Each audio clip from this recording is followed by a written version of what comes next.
This could not just be you, this could be someone you know, this could be someone in your own household, someone in your neighborhood, working with, in your friend circle. When you know how to check in with yourself, you can check in with the other. I need you to ask this question to yourself. When you're trying to take your life, are you killing the body or are you killing yourself? Who is deciding to kill themselves? Is it the body or is it the mind? It's most definitely not the body, because the body cannot make that decision. It's the mind that decides to kill itself. But the choice it makes is the mind ends up killing the body. This body that we have has not done any harm to anyone. This body is innocent. This body is a vehicle that's been transporting you all your life, from birth till date. Is it fair to the body that to exit the mind, one has to kill the body? Do you think that will give you the liberation, that freedom from what you're going through? Brothers and sisters out there, please remember that suicide is not a way to go to get freedom. It's not liberating at all. In the scriptures, it is said that when one commits suicide, they go through 100,000 lives in the most excruciatingly suffering way. You don't get another life. You're kept in the dark for a long time, wandering into dark spaces. It's even worse than what you're currently feeling right now, by multiple folds. So stop, think, get help, reach out, talk to someone. Do not take this decision, because what you're doing is you're killing an innocent body. Namaskaram. Let's talk about suicide. A very important topic that we avoid in society and not talk about. What is suicide? I have a question for you to think about. Who is killing who? Are you killing the body or are you killing the mind? Are you killing the body or are you killing the mind? Why does one come into suicidal thoughts? Suppression of deep depression gives birth to thought about harming oneself, to eliminate oneself. It is the action of the self killing the self. And we think by doing that, we are eliminating the problem that we are depressed in. Whether it is someone who has flunked an exam, someone who's not scored very well in their board exams, whether it's someone who's gone through love failure, someone who's failed in their businesses, gone bankrupt, person who has borrowed money, invested, and lost all that money and do not know how to face their investors, someone who's going through chronic pain and illness and poor health and feels that they're a burden to society, burden to their family, someone who's given birth and does not know how to be a good mother, someone who does not know how to be a good father, how to be a good wife or a husband in relationships.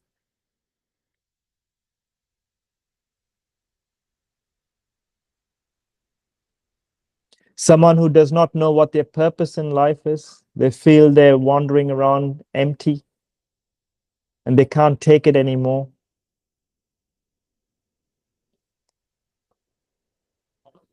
Someone who feels they've lost everything, their house, their status, their job, their friends, their family.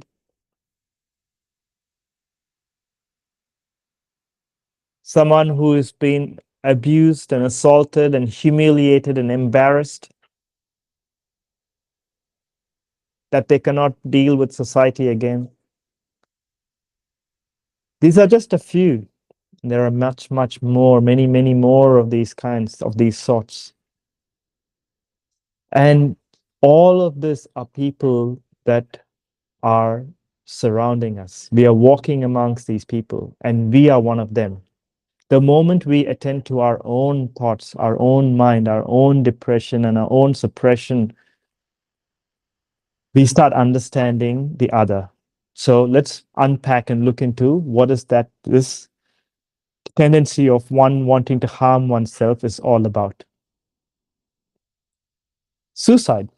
When one wants to harm oneself, it is this suppression of deep depression which causes this earthquake, this volcanic eruption of uncontrollable thoughts that they feel by eliminating the self called this body, one will become free of it. Big alarm, big alert sign. That is not how it works. We'll talk about this in the end. How does depression come into play? How does this depression take birth? Depression takes birth when anxiety is suppressed and kept pushed under the belt where it cannot hold anymore. And this rupture, this blowout of proportion is what gives birth to depression. How does anxiety take birth? Anxiety takes birth from fear. When someone does not know how to hide their fear anymore, how to not be seen, how to not be portrayed by the other, they tend to hide these fears of this identity called self, and that gives birth to anxiety. The suppression of fear and this pushing down and holding and hiding of this fear explodes into anxiety. And the gives birth.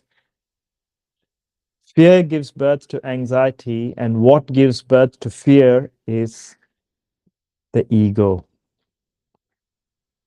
The oscillation of mind between the past and the future without able to being present, to stop, to know and be in the present. The oscillation of information between the past and the future creates fear.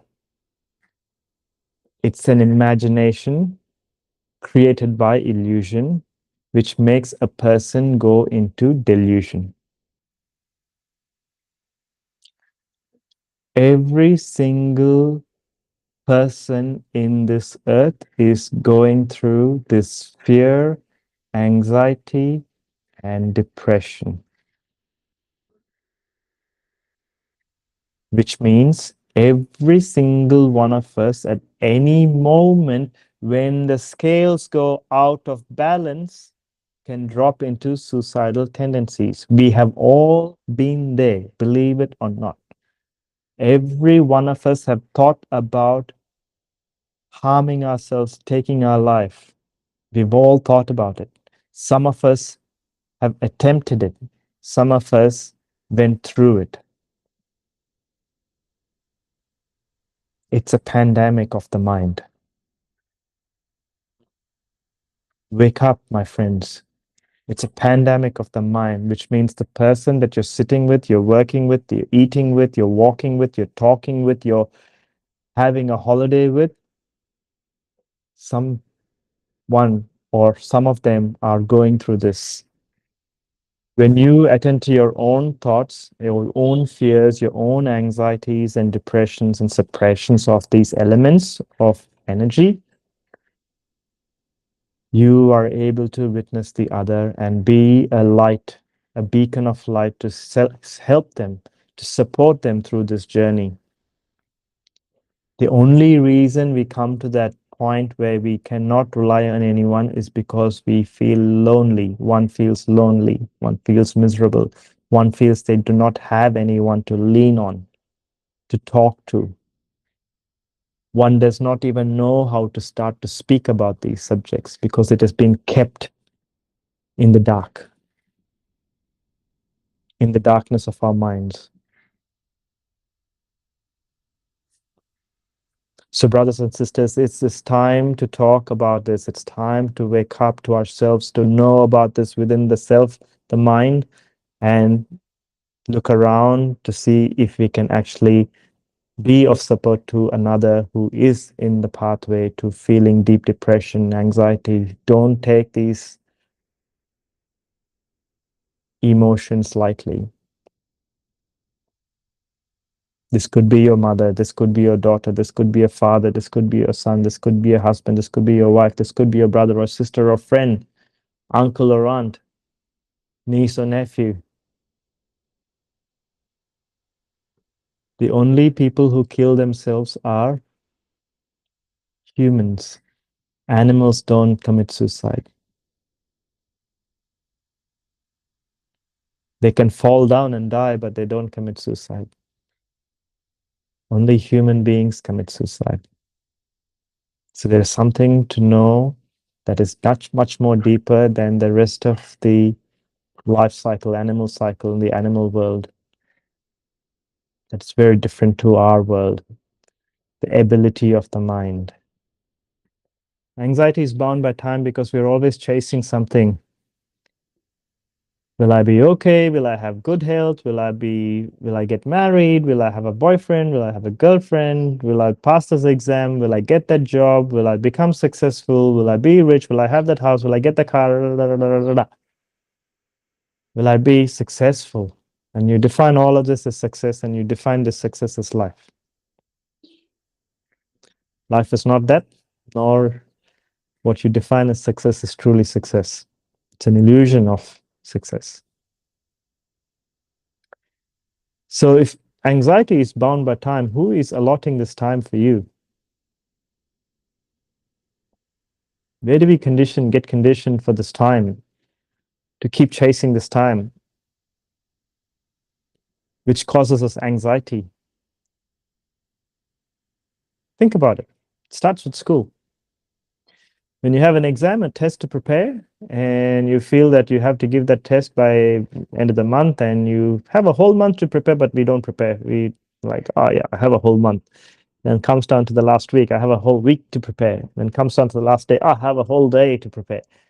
And then you still have not touched the books. And then comes the last night before the exam. And then we go through everything as much as we can, and nothing is going in. Sleep is hitting on one side, and this anxiety that's creeping in. But funny fact is, anxiety started the day that there was an exam that was called a date for. And with that anxiety, fear kicks in to say that, well, I don't want to deal with that anxiety now.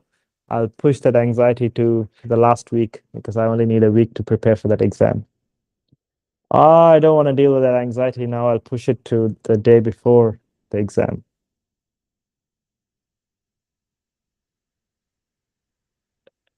And then now you can relate that to your health. I want to really recover quickly from this chicken pox. I want to really recover from this chicken pox and, get back my body soon enough. So much pressure is on getting better that we don't take time to actually repair things, because the body has its own clock and time to repair its own self. We don't give that time. And then we see ourselves as a single person. We don't want to be single. It's like, I see my neighbor with a hot wife, a hot girlfriend, or hot boyfriend. I want one of those too. One of those.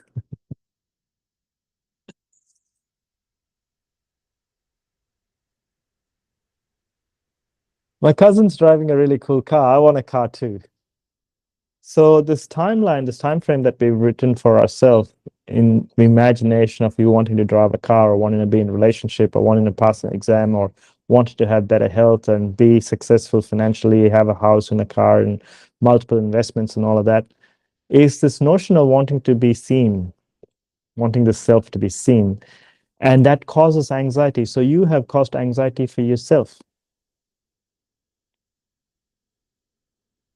You have caused anxiety for yourself in the process of wanting to become someone else, like someone else.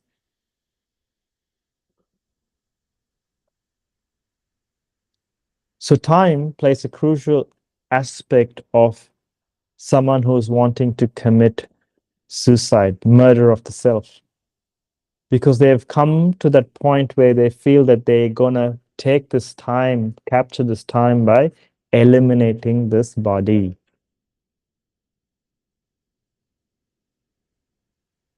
They're going to win over time by eliminating this body, so they're not shuffling between the past memories and future imaginations. And in the present, if they eliminate the body, they're free. The mind kills the body, and the body has no responsibility of all the things that was created in the mind. The fear was in the mind, the ego is in the mind. It is the ego of the mind that created fear. It is the ego of the mind that created this chase, this rat race between the past and the future. It is the ego of that race that created the anxiety. It is the ego of that anxiety that created depression. It is the ego that finally killed the body.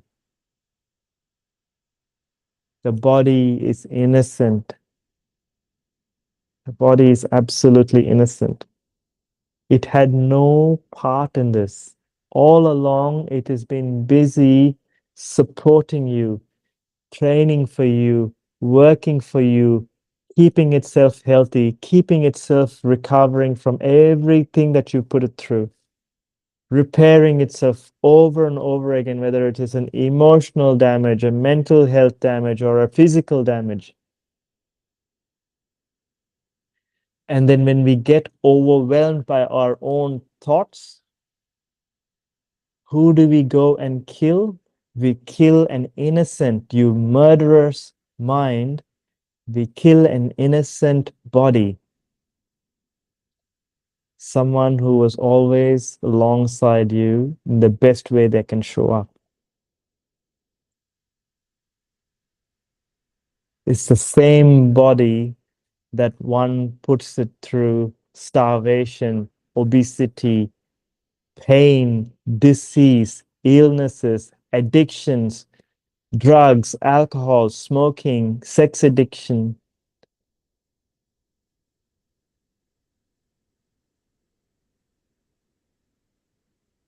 And when it gets caught, who gets punished?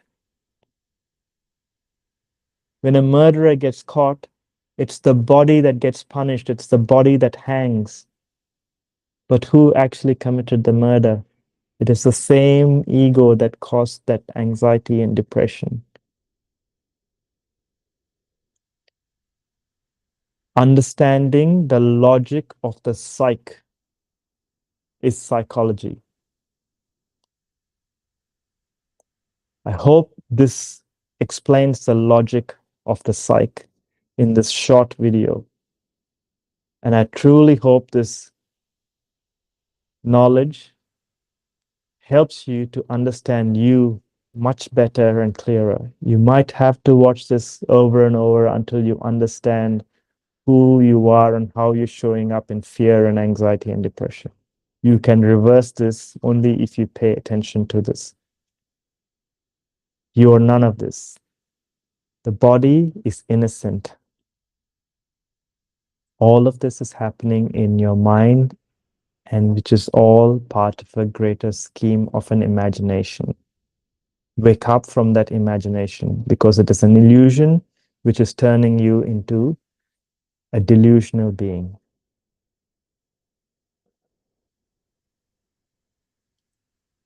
With this, I conclude, and I hope and wish that this message has made sense to you and has brought you some clarity in understanding your mind, and can help you to reflect on your anxiety and depression and attend to it earlier on without going into antidepressant and suppressing that depression even more, and attending to the root cause of why you're feeling what you're feeling, and address it and dissolve it. Continue to follow us and learn with us so that we can all grow together, build a better community, a better society, a better world for the tomorrow. Nandri, namaskaram.